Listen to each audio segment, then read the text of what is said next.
Hello दोस्तों। आज की कहानी का शीर्षक है बुआ जी का घर। नेहा आज बहुत खुश थी। गर्मियों की छुट्टियां पड़ गई थी और वह अपनी बुआ के घर रहने जा रही थी। बुआ जी का घर किसी महल से कम नहीं था।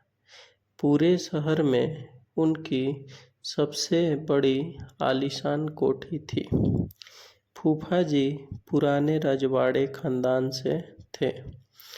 उनके जाने के बाद बुआ जी ने ही सब कुछ संभाल रखा था। बहुत बड़ा परिवार था, लेकिन अपनी कोई संतान नहीं थी। बुआ जी को वहाँ सब माझी कहकर पुकारते थे। उनके व्यक्तित्व में कुछ ऐसी बात थी कि हर इंसान उनके सामने सर झुकाकर खड़ा रहता था। पैसे का जरा भी घमंड उनमें नहीं था, लेकिन अनुशासन की पक्की थी। ऊपर से जितनी कठोर थी, अंदर से उनका हृदय उतना ही कोमल था। नेहा अपने पिताजी के साथ बुआ जी के घर पहुंची। पहले भी कई बार आ चुकी थी, लेकिन इस बार रहने का मौका मिला था क्योंकि स्कूल की छुट्टी चल रही थी। वहां पहुंचते ही पिताजी ने बड़ी बहन के पांव छुए, उनसे बातचीत की। तभी बुआ जी ने कहा, अरे नेहा, तू कितनी बड़ी हो गई है, इधर आ मेरे पास। नेहा उनके पास पहुंच गई। उनके चेहरे पर इतना तेज था कि नेहा एकटक उन्हें देख रही थी। पिताजी ने नेहा को छोड़कर चले गए। बुआ जी ने नेहा को उनका कमरा दिखाया और अपनी नौकरानी से नेहा की देखभाल के बारे में समझाया। शाम के समय बुआ जी ने नेहा से कहा, बेटा, मैं अपनी एक सहेली से मिलने जा रही हूँ। तुम चलो, मुझे भी घुमा लाती हूँ। नेहा फटाफट तैयार हो गई। बाहर निकले तो पता चला कि हम लोग अपनी गाड़ी से नहीं जा रहे हैं, रिक्शे से जाएंगे, क्योंकि उस भीड़ भाड़ वाली जगह पर गाड़ी खड़ी करने की जगह नहीं है।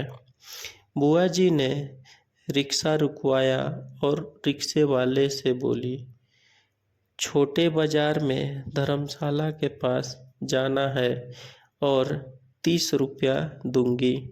रिक्शे वाला बोला, वहाँ तो बहुत भीड़ रहती है, बहुत देर जाम में खड़ा रहना पड़ता है, 50 से कम नहीं लूँगा।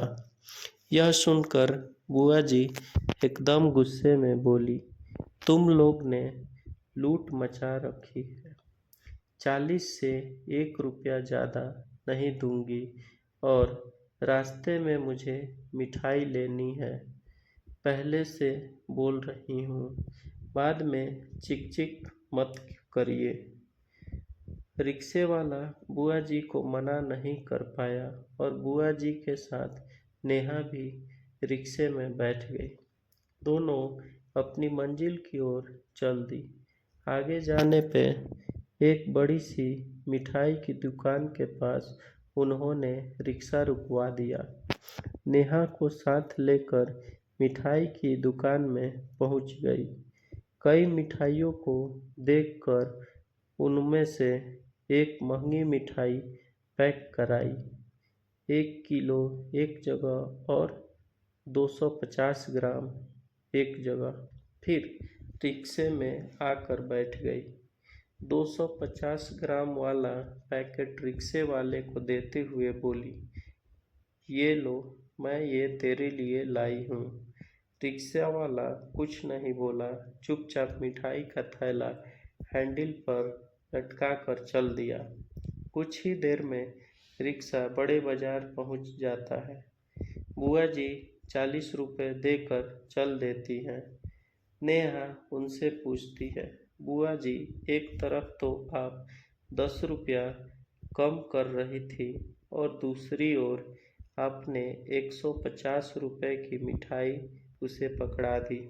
बुआ जी ने हंसकर जवाब दिया, अगर मैं उसे ज़्यादा पैसा देती तो वह हर किसी से वही रेट मांगता। किसी के पास इतने पैसे न हो तो वो बेचारा पैदल ही जाएगा। रही बात मिठाई की, तो जब हम अपने लिए मिठाई लेते हैं तो इन लोगों का भी तो मन होता होगा मिठाई खाने का, लेकिन ये कभी उस दुकान से मिठाई नहीं ले पाते होंगे, इसलिए मैंने उसे मिठाई दी। नेहा उसके साथ घर के अंदर चली गई। टूटा फूटा घर था। आंगन में एक टूटी चारपाई पड़ी थी। बुआ ने आवाज़ दी तो अंदर से एक बुआ की उम्र की महिला आई। वह पुरानी सूती साड़ी पहने हुई थी और देखने में बहुत ही गरीब लग रही थी।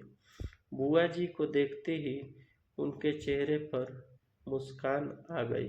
बुआ जी ने उसे गले लगाया। नेहा उन्हें नमस्कार की। बुआ जी नेहा का परिचय दिया और बोली, कैसी हो बहन, बहुत दिन से सोच रही थी तुझसे मिलने के लिए, लेकिन समय नहीं मिल पाया। तभी उनकी बहू चाय बना लाई, साथ में बिस्कुट भी थे। बुआ जी बातें कर रही थी, फिर अचानक बोली, नेहा, ये मेरी बचपन की सहेली है। हम दोनों साथ में पढ़ते थे। हम दोनों की शादी एक ही शहर में हो गई। यह कहकर दोनों हंसने लगी। कुछ देर बैठकर बुआ जी वापस चल दी। बाहर आकर फिर रिक्शा किया और घर आ गई। नेहा बुआ जी से बहुत प्रभावित हुई। इतना सब होते हुए भी कितनी सादा, कितनी सरल थी बुआ जी। नेहा 1 महीने तक बुआ जी के घर रही। 1 महीने बाद पिताजी उसे लेने आए। बुआ जी ने ढेरों उपहार नेहा को दिए। जाते समय नेहा ने बुआ जी से कहा, बुआ जी, इस 1 महीने में मेरी ज़िंदगी बदल दी। आपसे बहुत कुछ सीखा। मैं वादा तो नहीं करती, लेकिन आपके जैसे बनने की कोशिश करूँगी। यह सुनकर बुआ जी बहुत खुश हुई और बोली, मुझे बहुत खुशी हुई। अगली बार आएगी तो मुझे बताना तूने जो मुझसे सीखा उसे अपने जीवन में कैसे उतारा। नेहा अपने घर वापस आ गई। इस 1 महीने में उसका जीवन बदल चुका था। धन्यवाद।